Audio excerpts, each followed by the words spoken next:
Hello friends, मेरा नाम आशीष अग्रवाल है। लास्ट क्लास में मैंने आपके साथ चार्ट ऑफ अकाउंट डिस्कस किया था कि चार्ट ऑफ अकाउंट्स के बारे में कि कितने चार्ट ऑफ अकाउंट्स होते हैं और चार्ट ऑफ अकाउंट्स का मतलब क्या होता है, चार्ट ऑफ अकाउंट्स का मैपिंग कैसे होती है और हर चार्ट ऑफ अकाउंट्स के जो जीएल है उनको कैसे हम असाइन करते हैं। हमने इसके बारे में डिस्कस किया था। मैं आपके साथ वो फर्दर अभी तो डिस्कस नहीं कर पाऊंगा।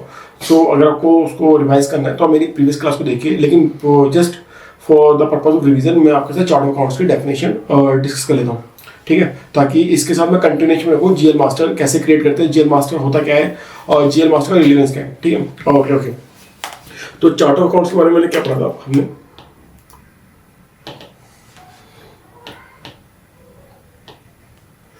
हमने वहाँ पे लास्ट क्लास में क्या पढ़ा था। Chart of account it is a list of GLs, ठीक है, it is a list of GLs that it is a list of GL that a business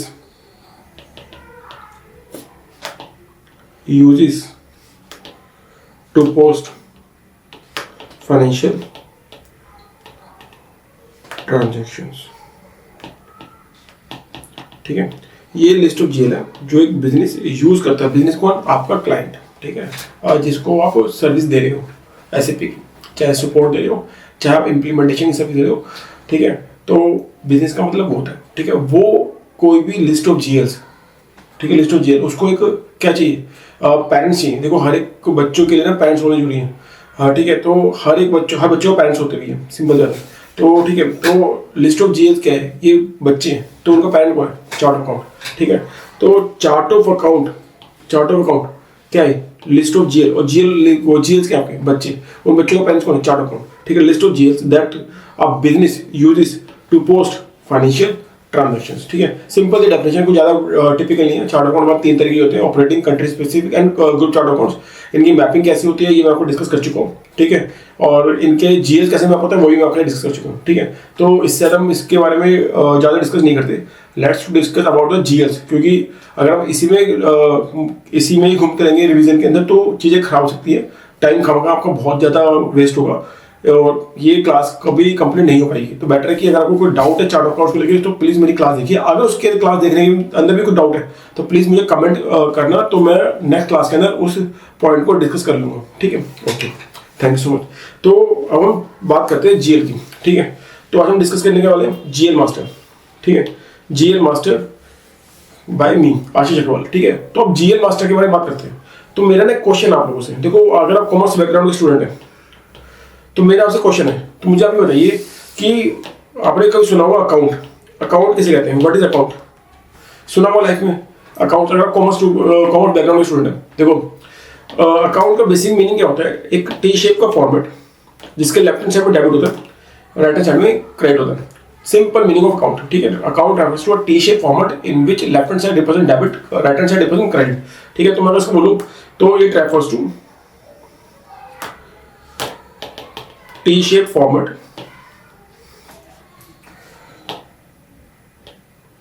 in which left hand side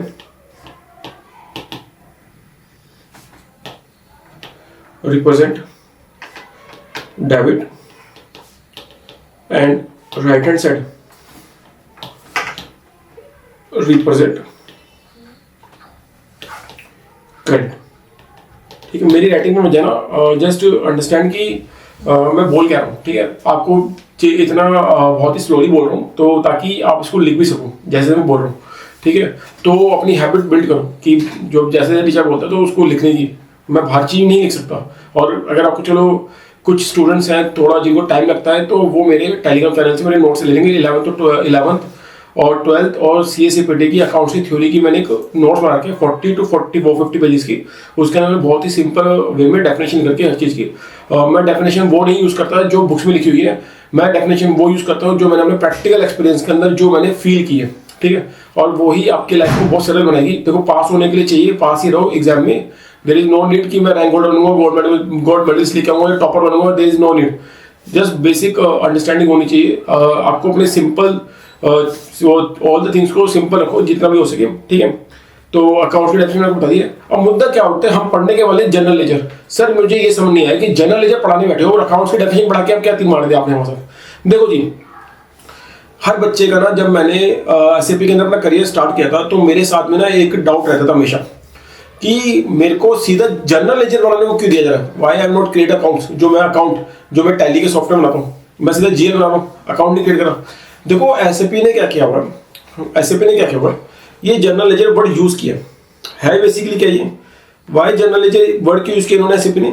SAP बोलता है GL master बनाओ। अब GL master में बना तो आप अकाउंट ही रहे हो, लेकिन उन्होंने जीएल जनरल लेजर वर्ड क्यों यूज किया। देखो लेजर क्या होता है और अकाउंट में क्या डिफरेंस है।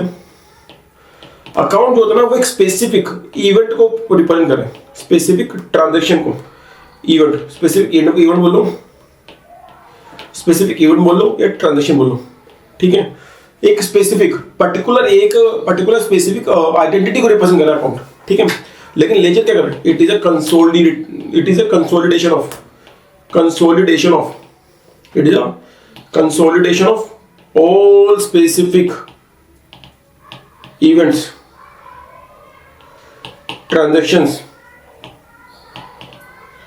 For reporting purpose. Reporting purpose के लिए लेजर क्या कर रहा है, लेजर वो सारे अकाउंट मतलब अगर मैं बोलूं स्पेसिफिक इवेंट ट्रांजैक्शंस, ठीक है, जो भी मैं बोल रहा हूं आपको नेचर, स्पेसिफिक नेचर के लिए वो सब मतलब कि ये सब क्या है अकाउंट। तो मतलब कि अगर मैं बोलूं ledger is a consolidation of all the accounts for reporting purpose, ये क्या कहते हैं लेजर का basically summary for all the accounts, ठीक है। Ledger is summary of all the accounts, बात समझ को बिल्कुल ठीक है सर। तो लेकिन अब एसएपी ने क्या किया, एसएपी के अंदर कोई भी डेबिट क्रेडिट करके कोई फॉर्मेट नहीं होता। एसएपी ये नहीं कहता कि मैं आपको डेबिट और क्रेडिट करके आपको एक फॉर्मेट दे दूंगा, वो इस फॉर्मेट में आपको मैं लेजर दे दूंगा। एसएपी बिल्कुल सिंपल रखता है, प्लस माइनस रिप्रेजेंट क्रेडिट और प्लस रिप्रेजेंट डेबिट। तो एसएपी क्या करता है कि अकाउंट नाम की कोई भी तरीके का कॉन्सेप्ट नहीं है एसएपी के अंदर। They are using a general ledger that act for account as well as ledger, मतलब कि जो लेजर का भी रोल प्ले कर रहा है और जो अकाउंट का भी रोल प्ले कर रहा है। तो जनरल लेजर व्हाट इज, इन्होंने इस बारे क्या वर्ड किया, general ledger means that meet the requirement for both, किसके लिए, अकाउंट के लिए और लेजर के लिए। That is the word used, that's why SAP used the word general ledger, ठीक है। तो जनरल लेजर क्यों यूज किया गया, क्योंकि ये अकाउंट का भी रोल प्ले कर रहा है, साथ में लेजर का भी रोल प्ले कर रहा है, जनरल लेजर, ठीक है। तो अकाउंट क्या है, एक स्पेसिफिक इवेंट और ट्रांजैक्शन को रिप्रेजेंट करता है। लेजर क्या है, कंसोलिडेट करता है वो सारे इवेंट्स को जिसके लिए आपने अकाउंट बनाए थे, किसी लिए, रिपोर्टिंग पर्पस के लिए, ठीक है। अब जनरल लेजर की वर्ड क्यों है, क्योंकि जनरल लेजर अकाउंट का भी पर्पस सोल्व कर रहा है और साथ में लेजर की डेफिनेशन का भी पर्पस सोल्व कर रहा है। That is why SAP make a very uniform term that is called general ledger, that so that the entire global can use a basic terminology that is called general ledger for both accounts as well as for ledger, ठीक है। बात लोगी ठीक है sir, हमें इतना बात होगी। जनरल लेजर टर्मिनोलॉजी है जिसको अकाउंट और लेजर के लिए यूज किया जाता है, बोथ के लिए यूज कर सकते हैं, बिल्कुल ठीक है। क्यों, क्योंकि सर एसएपी के अंदर कोई भी तरीके का टी शेप फॉर्मेट नहीं होता। SAP just provide ledger summary in the form of plus minus represent credit, plus represent debit, बिल्कुल ठीक है सर, बिल्कुल ठीक है, ठीक है। अब सर जनरल लेजर में बनाना है, देखो जनरल लेजर में बनाना है, एसएपी पता क्या कहता है, जनरल लेजर होता है एसएपी कहता है, देखो जी बात ऐसी है, आपको जनरल लेजर ना दो फॉर्म में बना सकते हो आप, ठीक है। पहला फॉर्म होता है चार्ट ऑफ अकाउंट लेवल पे और दूसरा फॉर्म होता है कंपनी कोड लेवल पे, ठीक है। लेकिन अगर आपने जीएल बना रहे हो कंपनी कोड लेवल पे without created at chart of account level, आपका जीएल बन ही नहीं सकता, ठीक है, बात है ना। तो जीएल सबसे पहले कब बनेगा, चार्ट ऑफ अकाउंट लेवल पे। हम SAP chart of account level पे क्यों बनवा रहे हैं, क्योंकि चार्ट ऑफ अकाउंट को आप किसी भी कंपनी कोड में असाइन कर सकते हो, मल्टीपल कंपनी कोड में असाइन कर सकते हो, मेरे कहने में मल्टीपल कंपनी कोड में असाइन कर सकते हो चार्ट ऑफ अकाउंट को। That is why SAP said कि आप सबसे पहले जीएल बनाओगे चार्ट ऑफ अकाउंट लेवल पे। तो सबसे पहले जीएल को किस बनाना है, चार्ट ऑफ अकाउंट लेवल में, ठीक है। उसे हम सेगमेंट बोलते हैं। मैं ज्यादा क्या कहते हैं बेसिक और ज्यादा टर्मिनोलॉजी में घुसाना नहीं चाहता, सिंपल याद रखो, सबसे पहले जीएल हमें बनाना है चार्ट ऑफ अकाउंट लेवल पे। क्यों, चार्ट ऑफ अकाउंट को हम असाइन कर सकते हैं मल्टीपल कंपनी कोड्स में, ठीक है, ठीक है सर। तो बोलेंगे जीएल जो मैं बना रहा हूँ सबसे पहले मुझे चार्ट ऑफ अकाउंट लेवल पे बनाना है। क्यों बनाना है, क्योंकि चार्ट ऑफ अकाउंट को मैं असाइन कर सकता हूँ मल्टीपल कंपनी कोड्स में, ठीक है। तो फर्स्ट इसको मैं कैसे लिखूंगा, मेरे नोट्स मिल जाएंगे आपको, मेरे नोट में सबको लिख रखा है। तो सबसे पहले GL created at chart of account level, first लिखो, first GL created at chart of account level, ठीक है, then chart of account level, then GL creation at, company code level. इसके फायदे होते क्या? पहला फायदा ये है कि चार्ट ऑफ अकाउंट को मल्टीपल कंपनी कोड में सेंड कर सकते हो, ठीक है। तो बोले कि अगर मैं फॉर एग्जांपल किसी दूसरी कंपनी कोड के लिए यूज करना चाहता हूँ, थर्ड कंपनी के कोड के लिए यूज करना चाहता हूँ, फोर्थ कंपनी कोड के लिए यूज करना चाहता हूँ, तो मैं जेल को एक्सटेंड कर दूंगा, सिंपल उस जेल को एक्सटेंड कर दूंगा, मेरे को बार बार जेल बनाने की जरूरत पड़ेगी, ठीक है, बिल्कुल ठीक है। फॉर एग्जाम्पल आपको एग्जाम्पल देता हूँ, फॉर एग्जाम्पल आपका एक चार्ट ऑफ अकाउंट है YCO है, ये एक स्टैंडर्ड चार्ट ऑफ अकाउंट है जो SAP प्रोवाइड करता है, ठीक है। मान लो मेरी कंपनी कोड है 3, ठीक है, कंपनी कोड है मेरी 3, मान लो 1000, 2000 एंड 3000, ठीक है। आपने एक बार एक्टिविटी कर ली कि मैंने जीएल क्रिएट कर दिया, चार्ट अकाउंट लेवल पे, ठीक है, आपने वन टाइम एक्टिविटी कर दी। अब इस चार्ट अकाउंट को हमने यहाँ पे भी एक्सटेंड कर दिया, यहाँ पे भी असाइन कर दिया और यहाँ पे भी असाइन कर दिया, नॉट एक्सटेंड, असाइन कर दिया, सॉरी, असाइन कर दिया। इस चार्ट अकाउंट को यहाँ पे क्या किया हमने? असाइन कर दिया सर, ठीक है। अब मुझे ये बताओ, अगर आपने जीएल चार्ट अकाउंट लेवल पे पहले क्रिएट कर रखा है, तो अगर मेरे को इसी जीएल को यहाँ यूज करना चाहते हो और यहाँ यूज करना चाहते हो और यहाँ यूज करना चाहते हो, तीनों कंपनी कोड यूज करना चाहते हो, तो क्या करूंगा मैं? उस जीएल को मैं एक्सटेंड कर दूंगा तीनों कंपनी कोड लेवल पे, ठीक है ना, बिल्कुल ठीक है सर। तो अगर मैं बोलूँ जो आपको बहुत सारे सोर्सेज मिल जाएंगे, तो मैं उन सोर्सेज के अकॉर्डिंग मैं जस्ट एक समरी दे देता हूँ आपको कि क्या कि जीएल जो बनते हैं मेरे जीएल मास्टर, वो मेरे बनते हैं 2 लेवल 2 सेगमेंट पे, ठीक है। पहला बनता है चार्ट ऑफ अकाउंट सेगमेंट, दूसरा बनता है कंपनी कोड सेगमेंट, बिल्कुल ठीक है सर, ठीक है ना। इसका जो टी कोड होता है चार्ट ऑफ अकाउंट सेगमेंट बनाने का, उसका टी कोड होता है FSP0, ये टी कोड होता है FSP0, और इसका टी कोड होता है FSS0, दैट मींस FSS0, ठीक है। These are the 2 T codes. अब इन टी कोड में क्या मिलेगा आपको जब ये टी कोड ओपन करोगे FSP0 से, तो मैं चार्ट ऑफ अकाउंट लेवल पे अपना जीएल मास्टर क्रिएट कर सकता हूँ, ठीक है। और उसके अंदर मेरे को टैब क्या मिलेगी सर? ये टैब आपकी मैंडेटरी है, ये टैब अगर फिल नहीं की, टैब तो 2 मिलती है, लेकिन इसमें मैं आपको मेन टैब का मैंने डिस्क्रिप्शन लिख रखा है, क्या क्या, टाइप डिस्क्रिप्शन टैब, ये टैब आपको मिलेगी अगर आप जब ये ओपन कर रहे हो FSP0, ठीक है। टाइप ऑब्लिक डिस्क्रिप्शन टैब हम देखेंगे कि इस टैब के अंदर क्या क्या आता है, वो हम देखेंगे, ठीक है। दूसरा हम पढ़ेंगे कंपनी कोड सेगमेंट में अगर हम जीएल बनाते हैं तो आपको क्या मिलेगा? FSS0 को यूज करोगे तो आपको 2 टैब मिलेगी तो तीन टैब, लेकिन हमें 2 टैब के बारे में डिस्कशन करनी है क्योंकि ये 2 टैब मैंडेटरी है। कौन सी? Control data tab, create and bank interest tab, create bank interest tab.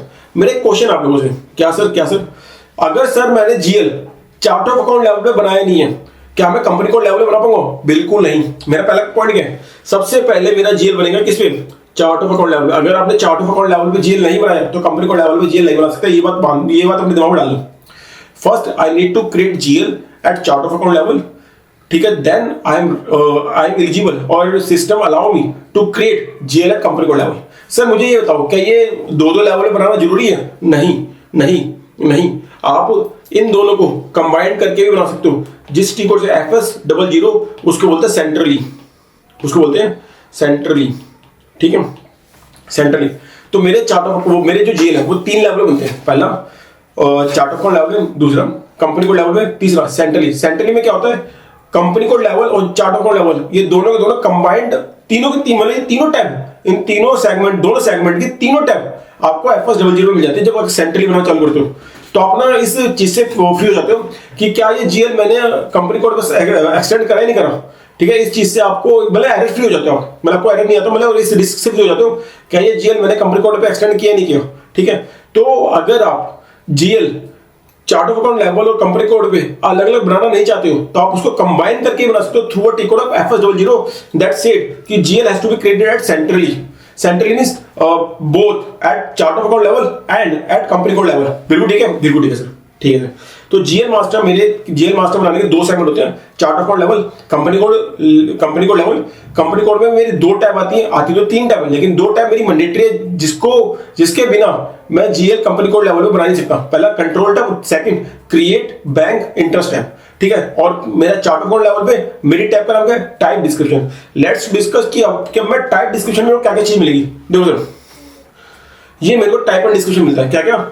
Sorry मैंने किसी नेट से ना मैंने ये स्क्रीनशॉट लिया है, एक्चुअली सॉरी, तो इसको जस्ट इग्नोर की स्क्रीन ऐसी होती है, तो मेरे को बेस्ट स्क्रीन मिली एसएपी की जो नेट पे, वो मेरे को ये मिली, और ताकि क्या कहते हैं मैं आपको अच्छे से एक्सप्लेन कर सकूँ, ठीक है। तो डोंट थिंक कि मैंने किसी का वो ट्रेडमार्क चोरी के लिए कुछ भी, ऐसा कुछ नहीं, जस्ट पर्पस की लर्निंग पर्पस के लिए मैंने आपके सामने वो क्या कहते हैं एसएपी की स्क्रीन मैंने कॉपी उसके लिया, ठीक है।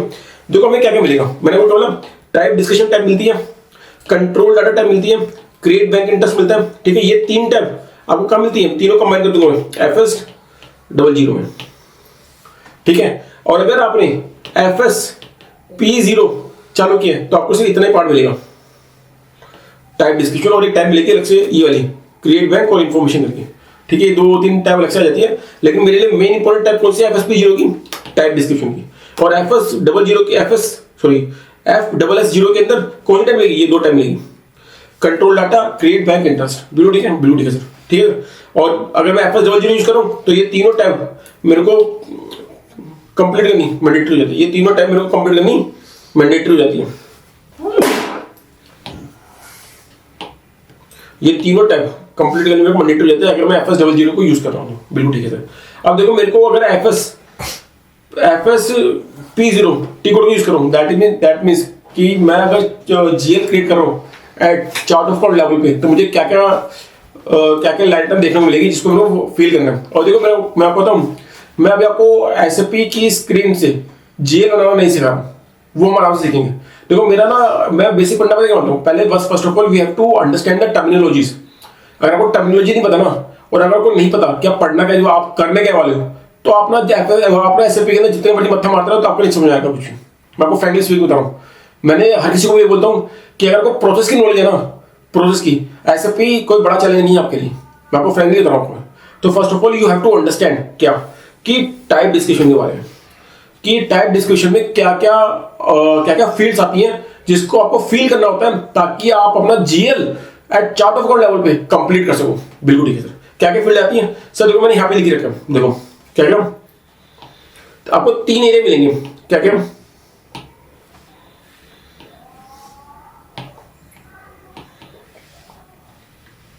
मैंने आपको बोला कि GL क्रिएट करना आपको चार्ट ऑफ अकाउंट लेवल पे, तो आपको क्या कौन सी टैब मिलेगी, टाइप डिस्क्रिप्शन टैब, ठीक है। इसका टी कोड क्या है, FSP0, टी कोड क्या है FSP0, और 3 इस टैब के अंदर 3 एरिया के अंदर आपको डाटा फिल करना है, और इन 3 एरिया के अंदर क्या फील्ड्स है वो देखें। देखो पहले कंट्रोलिंग चार्ट ऑफ अकाउंट्स, देखो आपको इस टैब के अंदर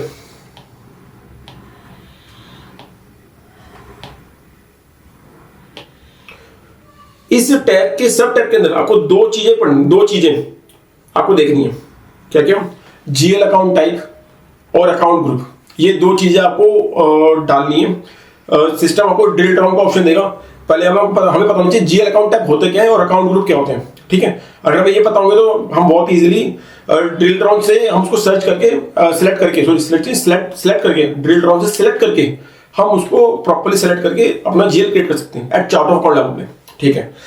उसका डिस्क्रिप्शन में क्या होता है, डिस्क्रिप्शन शॉर्ट टेक्स्ट और लॉन्ग टेक्स्ट, जैसे कि GRI क्लियरिंग अकाउंट की डिस्क्रिप्शन डाल देना शॉर्ट में, और वही सेम डाल देना।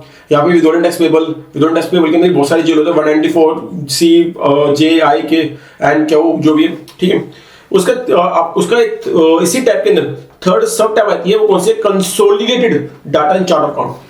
अब आपको मैंने बताया था उस समय भी, आपको याद हो तो, कि ग्रुप अकाउंट और ट्रेडिंग पार्टनर, ग्रुप अकाउंट के बारे में तो आपको बताया था कि अगर आप ग्रुप अकाउंट के बारे में आपको बताया था चार्ट अकाउंट की क्लास के अंदर क्या, कि अगर आपने ग्रुप चार्ट ऑफ अकाउंट बना रखा है और ग्रुप चार्ट अकाउंट को आपने असाइन किया हुआ है प्रॉपर्ली, तो ऑपरेटिंग चार्ट अकाउंट के GL के अंदर आपको ग्रुप चार्ट अकाउंट के GL को असाइन करना होता है, वो फील्ड कौन सी है, ग्रुप अकाउंट, सही है। देखो यहाँ पे देखो ये सेम लिख लिया आपको, GL account type, account group, ठीक है, short text, long text, trading partner और ग्रुप अकाउंट। देखो ट्रेडिंग पार्टनर कुछ नहीं होता, ट्रेडिंग पार्टनर क्या होता है बेसिकली मैं आपको बताता हूँ। ट्रेडिंग पार्टनर के अंदर क्या होता है कि जब आपकी 2 या 3 कंपनी होती हैं, या मोर देन टू कंपनी बोलूं, basic simple, more than 2 company, 2 या 2 से अधिक कंपनी होती हैं, 2 और मोर देन 2, तो आपको क्या होता है, कभी कभार आप अपने इंटर कंपनी ट्रांजेक्शन करते हो, आप क्या करते हो, इंटर कंपनी ट्रांजेक्शन करते हो। तो उस इंटर कंपनी ट्रांजेक्शन को अपनी जब कंसोलिडेशन पर्पस करने के लिए, जब आप फॉर एग्जांपल मैंने एक कंपनी, मैं आपको एग्जांपल देता हूँ, आपको जैसे समझाएगा, एग्जांपल देता हूँ, ज्यादा अच्छे से क्लियर हो जाएगा। 1 सेकेंड, देखो एग्जांपल देता हूँ मैं, फॉर एग्जांपल अब फॉर एग्जाम्पल मेरी 1000 कंपनी कोड है, ठीक है, और ये मेरी 2000 कंपनी कोड है। इस 1000 कंपनी कोड ने कोई सर्विस दी इसको, मान लो 1 लाख रुपीज की, ठीक है। इसके लिए ये कंपनी कोड क्या हो गया, पेबल हो गया, सॉरी रिसीवेबल हो गया, रिसीवेबल हो गया, मतलब कि मेरे को उससे पैसे लेना, और इसके लिए क्या हो गया, पेबल हो गया। लेकिन मान लो मैं इन दोनों कंपनी कोड को जब मैं मर्ज करूंगा, कंसोलिडेट करूंगा, अल्टीमेटली कंसोलिडेट करते समय तो ना मेरा पेबल है ना रिसीवेबल है, I need to eliminate this inter company transaction from the books. तो उस केस में क्या होता है, मेरे को ना बताना होता है कि इस जीएल के अंदर ट्रेडिंग पार्टनर डिफाइन करना होता है कि इस जीएल का मेरा कौन सा जीएल यूज करूंगा मैं इंटर कंपनी पर्पस के लिए, ठीक है। तो मैं इसको हम जब इंटर कंपनी ट्रांजेक्शन की डिस्कशन करेंगे तो मैं आपको बताऊंगा। जस्ट अभी आप ट्रेडिंग पार्टनर को ये मान के चलिए, ट्रेडिंग पार्टनर के फील्ड के अंदर हमें वैल्यू डालनी होती है ताकि हम जब कंसोलिडेट करेंगे इन दो कंपनी कोड्स की बुक्स को तो हम इंटर कंपनी ट्रांजेक्शन को एलिमिनेट कर सकें, ठीक है। ट्रेडिंग पार्टनर, ठीक है, ठीक है, ठीक है सर, ठीक है, ठीक है सर।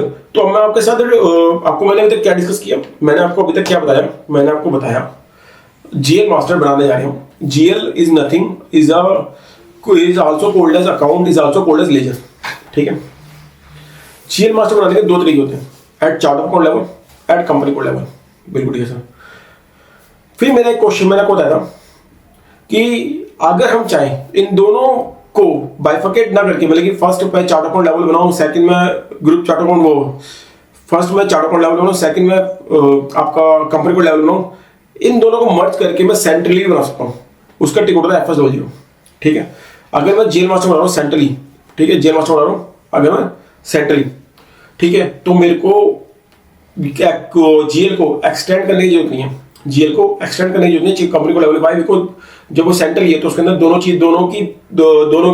दोनों सेगमेंट की टैब्स ऑटोमेटिकली आ जाती है।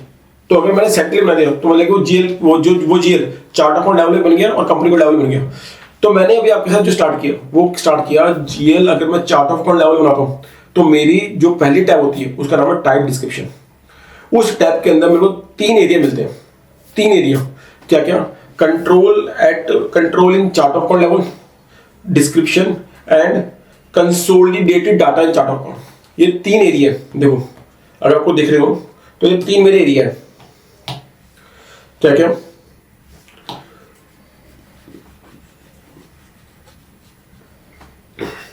Control in chart of accounts, second description, third in consolidated data in chart of account. बिल्कुल ठीक है, बिल्कुल ठीक है, सॉरी, ठीक है। ये 3 एरिया के अंदर मेरी 6 सब फील्ड्स हैं। पहला GL account type, second account group, third short text, fourth long text and trading partner and then group account. Group account में कोई दिक्कत नहीं है, ग्रुप चार्ट अकाउंट का जीएल आ जाएगा अगर मैंने ग्रुप चार्ट अकाउंट को मैप किया हुआ है। शॉर्ट डिस्क्रिप्शन, लॉन्ग डिस्क्रिप्शन, बहुत लॉन्ग, शॉर्ट टेक्स्ट और लॉन्ग टेक्स्ट में कुछ नहीं है। जीएल का नॉमेनक्लेचर जो भी आपको लगे, like for example GRI clear account, assets account acquisition, GLs, depreciation, accumulated depreciations, आपका अदर करंट लायबिलिटी, जो भी व्हाटएवर विथहोल्डिंग टैक्स, जो भी है, जो भी जीएसटी आउटपुट वगैरह जो भी, ठीक है। और अकाउंट ग्रुप हमें क्या करना है, ड्रिल डाउन आएगा, ड्रिल डाउन में से क्या करना है, आपको सेलेक्ट करना है एक्यूरेट कि जिसके लिए वो जीएल बना रहे हो, जिस अकाउंट ग्रुप के लिए जीएल बना रहे हो। जीएल अकाउंट टाइप क्या होता है वो आपको बता रहा हूँ। ये एज फॉर हाना ने क्या ब्यूटीफुल फीचर देना मैं आपको बता नहीं सकता। एज फॉर हाना में ये concept GL account type ECC के अंदर नहीं है। GL account type is not exist in SAP ECC. बिल्कुल ठीक है सर, बिल्कुल ठीक है, बिल्कुल ठीक है। तो जीएल अकाउंट टाइप होता क्या है, मैं आपको इसके बारे में बात करता हूँ, देन मैं इस पार्ट को जीएल मास्टर का पार्ट 1 में भी क्लोज कर दूंगा, ठीक है। इसको रैप अप करके कि हाँ भाई हमने अभी तक पूरी क्लास में क्या पढ़ा, दोबारा, क्योंकि हम जितनी बार पढ़ेंगे जितनी बार बोलेंगे हमें याद आ जाएगा, ठीक है। मेरे को क्या करना है, आपको समझाना है, ठीक है। मैं आपको बताता हूँ, अगर आप समझोगे नहीं ना और आप उसको प्रैक्टिकल तभी अप्लाई कर पाओगे जब तक आपको समझ में नहीं आएगा, ठीक है। बिल्कुल बिल्कुल ठीक है। तो सबसे पहले आपको इसको समझना है, कर तो हम लेंगे, ठीक है। मैं हमेशा मतलब प्रोसेस की अंडरस्टैंडिंग होगी ना तो आप किसी को भी मार दे दोगे, ठीक है। कैसे आपको एग्जाम्पल देता हूँ, मेरे साथ क्या हुआ कि टीडीएस रिटर्न फाइलिंग के लिए ना एक क्लाइंट का वो आया था कि हम how we have to file TDS return from SAP. मुझे ना पूरा प्रोसेस पता है कि टीडीएस रिटर्न कैसे फाइल होती है, because I am chartered accountant by profession.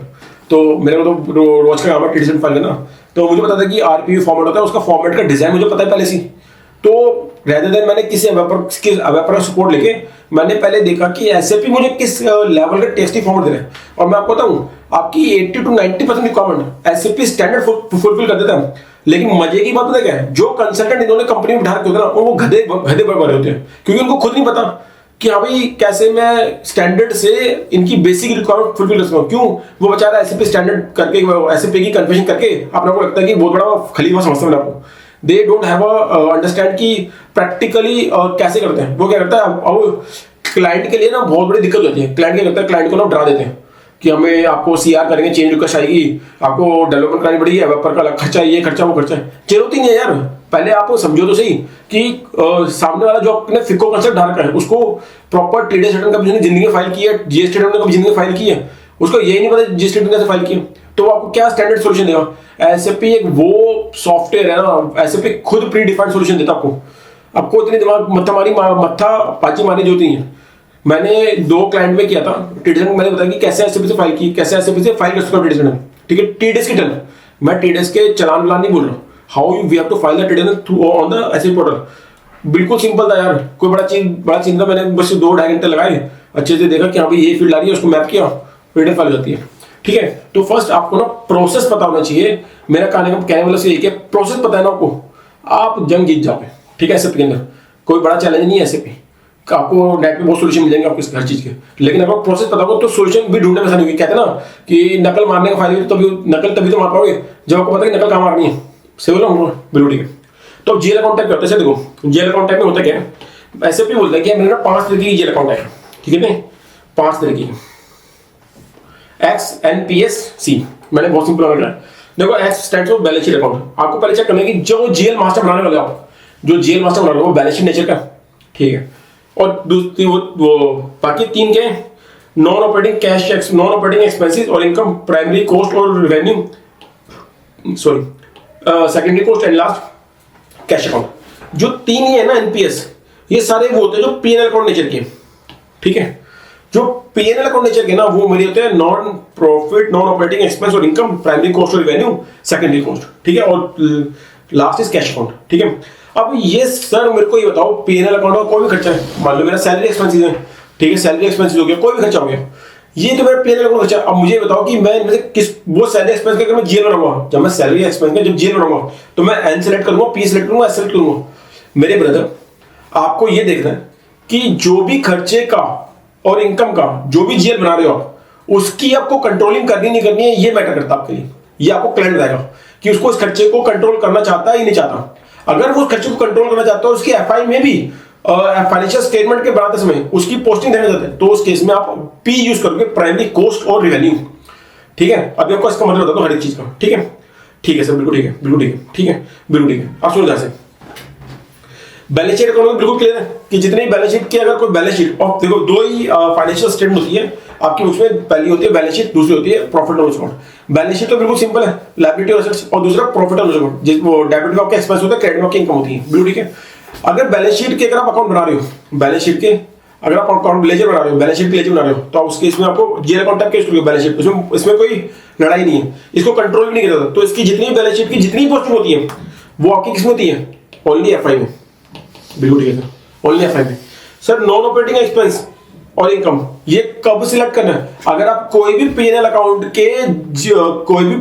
के आइटम का अगर आप लेजर बना रहे हो और उसको आप कंट्रोल करना चाहते नहीं हो, क्या नहीं चाहते, कंट्रोल नहीं करना चाहते, सिर्फ एफआई में पोस्टिंग देना चाहते हो, तो आपको सिलेक्ट करना ही है। तो मतलब कि अगर मैंने ये सिलेक्ट किया है तो उसकी पोस्टिंग किसमें होगी, ओनली एफआई में। ठीक है, नॉन ऑपरेटिंग एक्सपेंसेस और इनकम अगर आपने सेलेक्ट कर लिया जीएल अकाउंट टाइप में, तो उस जीएल की पोस्टिंग कंट्रोलिंग में नहीं होगी, सिर्फ एफआई में पोस्टिंग होगी, ओनली एफआई में पोस्टिंग होगी, ओनली एफआई। बिल्कुल ठीक है, बिल्कुल ठीक है, क्योंकि मैं इसको कंट्रोल ही नहीं करना चाहता। क्यों कंट्रोल नहीं करना चाहता, because it is non operating expense, ये ऑपरेटिंग एक्सपेंस नहीं है, क्योंकि जनरली सारी कंपनियां वही खर्चे कंट्रोल करते हैं जो उसके ऑपरेटिंग होते हैं, क्योंकि कंट्रोल तो वही करूं जो ऑपरेटिंग है, जो नॉन ऑपरेटिंग है मेरे को पता है कि आज हो रहा है कल नहीं होगा वो, तो उसको कंट्रोल ही क्यों करूं। समझे, नॉन ऑपरेटिंग एक्सपेंस और इनकम क्या है, वो खर्चे जो कि मेरे बिजनेस के रेगुलर रिकरिंग नेचर के है ही नहीं, वो खर्चे वो मेरे रिकरिंग नेचर के नहीं है, उसको बोलता हूं नॉन ऑपरेटिंग। तो आज हो रहे हैं कल नहीं होंगे। ठीक है, मान लो मेरे गोदाम मेरी फैक्ट्री में आग लग गई, अब उस आग लगने से मेरा नुकसान हो गया, वो मैंने क्या नॉन ऑपरेटिंग। अब लेकिन वो खर्चे मेरे दोबारा तो होंगे नहीं, तो मैं उसको कंट्रोल भी नहीं करूंगा पास। लेकिन हाँ, उसके प्रिकॉशन यूज करने के लिए मैं कुछ खर्चे करूंगा, और वो मैंने हर साल होंगे। दैट इज माई ऑपरेटिंग पास। बिल्कुल ठीक है, बिल्कुल ठीक है, बिल्कुल ठीक है। तो नॉन ऑपरेटिंग एक्सपेंस और इनकम के जो जीएल होते हैं, नॉन ऑपरेटिंग एक्सपेंस और इनकम के जो जीएल होते हैं, वो सिर्फ एफआई में पोस्ट होते हैं, सीओ में उसकी पोस्टिंग नहीं होती, ठीक है।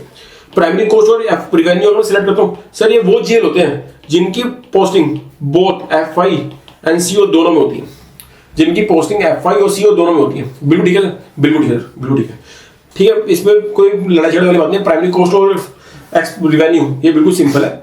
वो सारे खर्च, वो सारे P&L अकाउंट के आइटम जिनकी आपको कंट्रोलिंग भी करनी है और जिनकी आपको फाइनेंशियल पोजीशन या फाइनेंशियल स्टेटमेंट में उसका इंपैक्ट दिखाना है, उन सब आइटम की मुझे जेल अकाउंट टाइप क्या रखनी है, प्राइमरी कॉस्ट और रेवेन्यू। बिल्कुल ठीक है। तो sir secondary cost GL account type को सिलेक्ट करूंगा सर जिसकी पोस्टिंग मेरे को सीओ में करनी है, ओनली सीओ। किसमें करनी है, किसमें करनी है, सीओ में करनी है सर। ओनली सीओ में जिसकी पोस्टिंग करनी है उसे बोलते हैं हम सेकेंडरी कॉस्ट, ठीक है। सर कैश अकाउंट सर, जो कैश अकाउंट हमेशा सिलेक्ट करना है उनके लिए जो सिर्फ जिनका कैश जर्नल बनाने के लिए होते हैं, कैश जर्नल जिनका कैश में ही ट्रांजेक्शन होनी है कैश की, ठीक है सर, ठीक है सर। तो ये भी अल्टीमेटली कैश अकाउंट क्या है, ये बैलेंस शीट नेचर का अकाउंट है, लेकिन कैश अकाउंट हमें सिलेक्ट करना है किसके लिए, कैश लेजर के लिए, कैश लेजर के लिए। बिल्कुल ठीक है सर, बिल्कुल ठीक है। तो सर देखो, बैलेंस शीट की तो कोई दिक्कत नहीं है, बैलेंस शीट और कैश अकाउंट की तो ट्रांजेक्शन मेरी एफआई में पोस्टिंग होगी, लेकिन ये एनपीएस, ये तीनों की पोस्टिंग जीएल अकाउंट टाइप पर डिपेंड करते हैं कि उसकी सीओ में करनी है ओनली, एफआई में करनी है ओनली, या दोनों में करनी है। अगर दोनों में करना चाहते हो तो उसके लिए प्राइमरी कॉस्ट और रेवेन्यू सिलेक्ट करना है, लेकिन अगर आप सीओ में पोस्टना चाहते हो तो उसको सेकेंडरी में रखना है, और जिसको अगर आप एफआई पोस्ट करना है तो उसको नॉन ऑपरेटिंग इनकम और एक्सपेंस रखना है। नॉन ऑपरेटिंग इनकम और एक्सपेंस, नॉन ऑपरेटिंग इनकम और एक्सपेंस सिर्फ और सिर्फ किसके लिए, नॉन ऑपरेटिंग एक्सपेंस किसके लिए, इसकी मैं सिर्फ एफआई में पोस्टिंग देना। क्यों, कंट्रोलिंग नहीं करना था। नॉन ऑपरेटिंग खर्चे वो होते हैं जो कि रिकरिंग नेचर के है नहीं, आज हो गए वो गलती से हो गए, इस बार हो गए गलती से हो गए। अब मेरे बैड डेब्ट हो गए यार, अब बैड डेब्ट ये तो नहीं कि मेरे हर साल होंगे, इस बार गलती से हो गए बैड डेब्ट, बस हो या फैक्ट्री में आग लगी, पहली बार लगी यार, गलती से लगी, पहली बार मेरे को गलती से लगी, ठीक है। तो वो सारे खर्चे क्या है, नॉन ऑपरेटिंग, लेकिन उसको प्रिकॉशन करने के लिए जो खर्चे करूंगा वो मेरे रेगुलर खर्चे होंगे। That expense is called as my operating expense, and that I need to be controlled through a GL account type of primary cost or revenue। क्यों, उनकी पोस्टिंग मेरे को एफआई में भी होगी और सीओ में भी होगी। जिंदगी में याद रखना, एसएपी के अंदर हमेशा मेरे 2 डॉक्यूमेंट हैं एफआई के अंदर।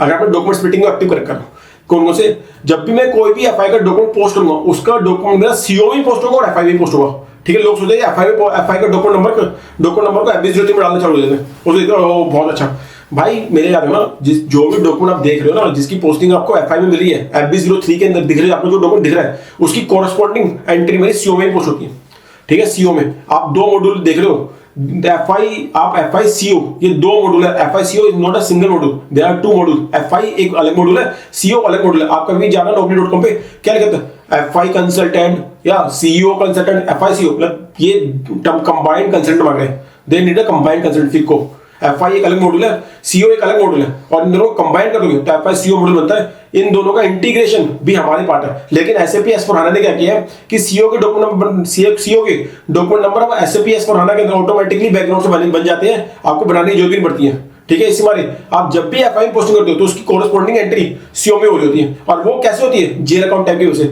अगर आपने जेल अकाउंट टाइप सही सिलेक्ट किया हुआ है सीओ टाइप सीओ के लिए, तो उसका ऑटोमेटिकली उसका इंपैक्ट सीओ डॉक्यूमेंट के अंदर भी आ रहा होगा, कंट्रोलिंग डॉक्यूमेंट नंबर भी आ रहा होगा उसका, ठीक है। बिल्कुल ठीक है, बिल्कुल ठीक है। तो यहाँ तक आपको बात क्लियर हुई। तो जीएल अकाउंट टाइप क्या है, GL in SAP, GL account type define in the GL records, determine how, कैसे, वेयर, कहां account can be across module, account can be used across, कहां पे, मतलब कैसे और कहां अकाउंट यूज किया जाएगा अक्रॉस मॉड्यूल, कौन से, एफआई एक अलग मॉड्यूल है, सीओ एक अलग मॉड्यूल है। सर को इसी मारे आपने देखा फिको कंसल्टेंट बोलते तो लोग, लेकिन काफी लोग क्या कहते हैं, मेरा सीओ में हाथ टाइट है, सीओ में मेरे को बहुत दिक्कत चल रही है। क्यों, क्योंकि सीओ में दिक्कत चल नहीं रही है, उस बंदे ने सीओ में टाइम स्पेंड किया ही नहीं है, ठीक है। इसी मारे उसको दिक्कत चल रही है। उसने सारी पूरी आधी से ज्यादा 8 से 10 साल अपनी जिंदगी की उन्होंने एफआई में लगा दी है, सीओ में तो लगाया नहीं, इसी मारे उसका सीओ में हाथ टाइट है। जिस बंदे ने सीओ में हाथ लगाता है, जिसने बंदे सीओ में हाथ लगा रखा हुआ, उसको ऑटोमेटिकली एफआई, मेरे ख्याल से एफआई समझने में और करने में ज्यादा टाइम नहीं लगता, क्योंकि controlling is a part of decision making, controlling is not part of just publishing the books, controlling is a part of decision making, और जिसको डिसीजन मेकिंग करनी आती है ना उसको पोस्टिंग ये सब कुछ ऑटोमेटिकली आती होती है, ठीक है। और that person not take much decision to understand the FI, ठीक है। बात समझ आपको, ठीक है। तो देखो मैंने आपको अभी तक क्या किया, मैं आपको जस्ट एक बार समराइज कर देता हूं। मैंने आपको चार्ट अकाउंट की सिंपल डेफिनेशन बता दी कि chart account contain the list of GL that has been used by a business, to post a financial transaction. बिल्कुल ठीक है। Chart account list of GL, तो जीएल की डेफिनेशन ऑटोमेटिकली यही है। जीएल वो होते हैं, एक जीएल मान ledger is act ledger as well as account is T shape form, जिसके लेफ्ट हैंड साइड में डेबिट होता है, राइट हैंड में क्रेडिट होता है। बिल्कुल ठीक है। अकाउंट की डेफिनेशन बिल्कुल क्लियर है सर। लेजर क्या होता है? Ledger is a summary, ledger is summary और ledger is a consolidation of all the accounts, ठीक है, फॉर रिपोर्टिंग पर्पस। लेकिन एसएपी ने जनरल लेजर वर्ड यूज किया rather than लेजर यूज नहीं किया, उन्होंने जनरल लेजर यूज किया। क्यों? ताकि ये it act for both account as well as ledger, ये दोनों के लिए एक्ट कर सके, अकाउंट के लिए भी और लेजर के लिए भी। बात करोगी सर जीएल मास्टर बनाना चाहता हूं एसएपी के अंदर, तो कितने सेगमेंट है सर? 2 सेगमेंट है एसएपी की टर्मिनोलॉजी के हिसाब से। पहला chart of account level, second company code level. Chart of account level पे सेगमेंट के अंदर अगर मैं बनाता हूं तो मेरा टी कोड क्या FSP0, उसके अंदर मेरे को सिर्फ एक टाइप मिलेगी, टाइप डिस्क्रिप्शन, जिसके अंदर वो 6 फील्ड पढ़नी है। पहली फील्ड में GL account type, second GL account group, third short text, fourth long text, trading partner and then group number. Group number को बताने की जरूरत नहीं, ग्रुप नंबर मैं ऑलरेडी बता चुका हूं कि अगर आपने ग्रुप चार्ट अकाउंट को असाइन किया, उसका जो जीएल है वो आपको ऑपरेटिंग चार्ट अकाउंट के जीएल के साथ अब मैप करना होता है, वो वही फील्ड है जहां पे आपको मैप करना है। बात लोगे बिल्कुल ठीक है। तो जीएल अकाउंट टाइप के अंदर मैंने 3 और 1 5 तरीके की मैंने ड्रिल डाउन के ऑप्शन पढ़े। पहला एक्स रिपोर्टिंग होता है balance sheet, balance sheet account बोला एफआई पोस्टिंग होगी। और बैलेंस शीट देखो मैं आपको बताने वाला नहीं हूँ, ठीक है, कि बैलेंस शीट के अकाउंट आइटम क्या होते हैं क्या नहीं होते। यू हैव टू कहते हैं आपको पढ़ना पड़ेगा थोड़ा सा, एंड थोड़ा मैं कोशिश करूंगा कि मैं अपने एक वीडियो डाल सकूँ कि बैलेंस शीट के आइटम कौन कौन से होते हैं, करंट एसेट्स किसे कहते हैं, नॉन करंट किसे कहते हैं, ये मैं आपको बता सकूँ। लेकिन ये आपको थोड़ा सा खुद स्टडी करो कि बैलेंस शीट के लेजर किस तरीके के होते हैं, कि असेट्स के या एक्युमुलेटेड डेप्रिसिएशन के, आपका bank balance, cash and cash equivalent balance, ये सब क्या बैलेंस शीट के आइटम, बैलेंस शीट के आइटम्स हैं, ठीक है। इनके जो जितने भी जीएल बनाओगे उसके लिए जीएल अकाउंट टाइप क्या होगा? Balance sheet. तो इसके अंदर पीएनएल अकाउंट के जितने भी आइटम होते हैं उनका जो जीएल होता है वो उनका जो होता है पीएनएल अकाउंट के, उनके लिए क्या सेलेक्ट होता है? NPS, non operating. अगर मैं उसकी कंट्रोलिंग नहीं करना चाहता कोई भी खर्चा, जैसे कि लॉस बाय फायर, बैड डेब्ट, ये रिकरिंग नेचर के नहीं है। जो रिकरिंग नेचर के होते हैं उन्हें हम ऑपरेटिंग बोलते हैं, ठीक है। तो उसके लिए नॉन ऑपरेटिंग, क्योंकि मेरे को उसकी कंट्रोलिंग नहीं करनी है। फिर आते प्राइमरी कॉस्ट और रिवेन्यू, उसके अंदर क्या होता है? उसके अंदर एफआई में पोस्टिंग कर सकते हो, सीओ में पोस्ट कर सकते हो, बिल्कुल ठीक है। और आपको उसका आता है लास्ट सेकेंडरी कॉस्ट एलिमेंट क्या होते हैं? देखो सी मैं आपको बताऊं, कोई भी खर्चे के जीएल बनाते हो आप, उसको अगर आपने जीएल अकाउंट सेकेंडरी सिलेक्ट कर रखा आपने, तो उसके अंदर क्या होगा कि उसकी पोस्टिंग से सीओ में होगी। देखो मैं सेकेंडरी कॉस्ट का ना मैं आपको बताऊं, ये जनरली हम कॉस्ट एलिमेंट कहते हैं और जीएल ही कहते हैं, लेकिन इनका जो यूज होता है उनका ना पोस्टिंग से कोई यूज होता है, एफआई पोस्टिंग से कोई यूज लेना नहीं होता। उनका काम क्या है कि अगर मान लो गलती से आपने कोई कॉस्ट है, आपने किसी की रॉन्ग कॉस्ट सेंटर में गलती से पोस्ट कर दिया, लेकिन आपको वो कॉस्ट को शिफ्ट करना है किसी दूसरे कॉस्ट सेंटर में, लेकिन जीएल तो एक ही है, तो मैं क्या करूंगा उसके लिए सेकेंडरी कॉस्ट एक कॉस्ट एलिमेंट बनाऊंगा ताकि वो यूज कर सकूं, ताकि उसको मैं क्या कर सकूं, उसको एलोकेशन के लिए यूज कर सकूं, उसका डिस्ट्रीब्यूशन के लिए यूज कर सकूं। जैसे आप इंटरऑर्डरी सेटलमेंट होती है तो वहां पे आपके सारे के सारे सेकेंडरी कॉस्ट एलिमेंट बनाए जाते हैं। देखो इंटरऑर्डरी सेटलमेंट होगी, एक्टिविटी टाइप हो गया या प्रोडक्ट कॉस्टिंग के अंदर सब जगह आपका जब वहां पे आप क्रेडिट बनाओगे ओवरहेड की कैलकुलेशन के लिए कॉस्टिंग शीट बनाओगे, वहां पे आपके सारे सेकेंडरी कॉस्ट यूज होते हैं, सेकेंडरी कॉस्ट एलिमेंट यूज होते हैं, ठीक है। तो वहां पे हम और अच्छे डिटेल में डिस्कशन करेंगे। बस आप इतना याद रखो कि सेकेंडरी कॉस्ट जीएल अकाउंट है, मैं तभी सेलेक्ट करूंगा जिसका मेरे को कंट्रोलिंग में ही पोस्टिंग करनी है और उसका कोई भी मेरे को एफआई की बुक्स में इंपैक्ट नहीं लेना उसका, मतलब कि this GL has to be used only for decision making purpose, ठीक है। इसका कोई फाइनेंशियल इंपैक्ट नहीं होता, ठीक है। बुक्स में मतलब कि बैलेंस शीट में नहीं जाता, ना ट्रायल बैलेंस में जाता, ठीक है सर, ठीक है। यहाँ तो क्लियर हुई। कैश अकाउंट, जो कैश का जो भी आपका नॉर्मल लेजर बनेगा, जो कैश जर्नल के लिए जो यूज होगा, ठीक है। तो इतना मैंने आपको पार्ट बता दिया। तो जीएल मास्टर का मैंने पार्ट 1 क्लोज कर दिया, ठीक है। अब हम जीएल मास्टर का पार्ट 2 कल पढ़ेंगे। उसके अंदर आपको ट्रेडिंग पार्टनर के बारे में, जो आपको मैंने अभी बोला कि ट्रेडिंग पार्टनर एक वैल्यू है, हम वहां पे वैल्यू डालते हैं ताकि हम एलिमिनेट कर सकें क्या इंटर कंपनी ट्रांजेक्शन को at the time of consolidation, वहां पे ट्रेडिंग पार्टनर का यूज होता है, ठीक है। हम ट्रेडिंग पार्टनर के बारे में डिस्कशन करेंगे, ये मैंने लिखी रखा है ट्रेडिंग पार्टनर के बारे में, ठीक है। तो थोड़ा सा अब हम जो रह गया ट्रेडिंग पार्टनर वो हम नेक्स्ट क्लास में करेंगे पार्ट 2 के अंदर जीएल मास्टर की, ठीक है। थैंक यू सो मच आज की क्लास के लिए। कल हम फिर दोबारा मिलेंगे, ठीक है, जीएल मास्टर की पार्ट 2 क्लास को लेके, जिसके अंदर ट्रेडिंग पार्टनर को थोड़ा सा और डेप्थ में डिस्कशन करेंगे, ठीक है। Okay, thank you so much.